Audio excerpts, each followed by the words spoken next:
मुसलमानों की जो लाखों करोड़ों प्रॉपर्टीज इस मुल्क में है, जो वक्फ है यानी अल्लाह के लिए है और जिसके ज़रिए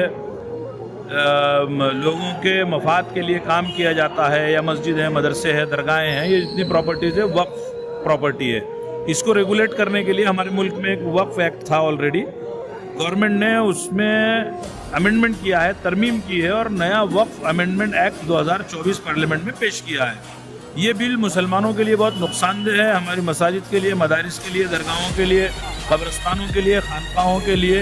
एक तरीके से इस बिल के ज़रिए गोया हमारी इन प्रॉपर्टीज़ को गवर्नमेंट हड़पना चाहती है, इसलिए हम सब इसका सख्त विरोध कर रहे हैं। इस बिल का हम निषेध करते हैं और जेपीसी ने हमारी राय मांगी है, तो हम करोड़ों की तादाद में ईमेल भेज रहे हैं कि इस बिल को रद्द किया जाए।